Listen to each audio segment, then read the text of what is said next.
సులోచన మనోభావాలకు స్వాగతం. ఈరోజు నేను పిల్లల గురించి మాట్లాడదాం అనుకుంటున్నా. పిల్లల్ని అంత తక్కువగా అంచనా వేయొద్దండి.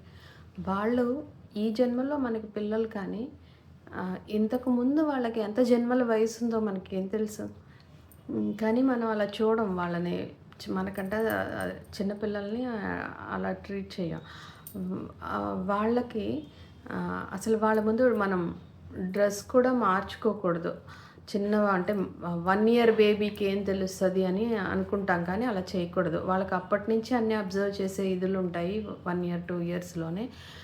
అలా చేస్తే గనక వాళ్ళ ముందు బట్టలు మార్చుకుంటే వాళ్ళకి ఈ మేల్, ఫీమేల్ ఈ రీప్రొడక్టివ్ పార్ట్స్ గురించి వాటి మీదకి దృష్టి ఎక్కువ వెళ్ళిపోతుంది. సో, అదొకటి చేయకూడదు. నెక్స్ట్ పిల్లలని కొట్టడం, తిట్టడం చేయకూడదండి. ఏదన్నా మంచిగా చెప్పాలి, మరిపించాలి. వాళ్ళని ఉన్నదాని నుంచి మర్చిపోయేలా చేయాలి. పిల్లలకి ఇంకొకటి వాళ్ళు ఏదన్నా మనకి చెప్పుకుంటున్నప్పుడు దాన్ని మనం శ్రద్ధగా వినాలి తప్ప, నవ్వామంటే వాళ్ళకి చాలా చాలా హర్ట్ అయిపోతారు. బాగా ఇంకా ఏడ్చేస్తారు.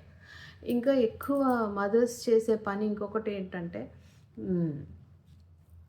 పిల్లలు ఏదన్నా ఒక వస్తువు పగిలిపోయిందనుకోండి, ఒక గాజు వస్తువు ఏదో వీళ్ళు అలా ఆడుతూ పగలగొట్టారనుకోండి, వాళ్ళకి తల్లికి ముందొచ్చేది ఆ గాజు పెంకులు ఎక్కడ పిల్లలకి గుచ్చుకుపోతాయనే ఉంటది మనసులో.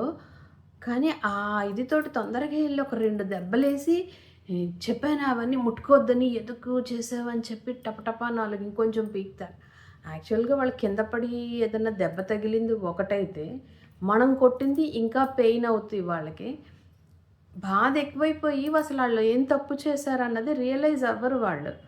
అలా కాకుండా అలా పడిన వెంటనే వాళ్ళని హగ్ చేసుకొని, అయ్యో! ఏమన్నా తగిలిందా చూడు ఎలా పోయిందో అని చెప్తే, వాళ్ళకింక పెయిన్ ఉండదు కాబట్టి వాళ్ళు ఆలోచిస్తారు. ఎందుకు నేను ఇలా చేశాను? నేను ఇలా చేయడం కరెక్ట్ కాదు కదా! ఈసారి ఇలా చేయకూడదు అని ఆలోచించుకొని వాళ్ళు రియలైజ్ అవుతారు. అందుకని పిల్లలని ఎప్పుడూ వాళ్ళకి రియలైజ్ అవ్వడానికి, ఆలోచించుకోవడానికి పేరెంట్స్ టైం ఇవ్వాలి తప్ప, అలాగా కొట్టి, తిడితే వాళ్ళు మారరు. తర్వాత ఏదన్నా వాళ్ళని పడిపోతారని మనం అనుకున్నాం అనుకోండి, వాళ్ళు నిజంగానే పడిపోతారు. అలా ఎప్పుడూ కూడా వాళ్ళని డిస్కరేజ్ చేయొద్దు. అంటే అలా చేయొద్దు, ఇలా చేయొద్దు అని కాకుండా వాటికి రీజన్స్ చెప్పండి. రీజన్స్ చెప్తే వాళ్ళు తప్పకుండా వింటారు.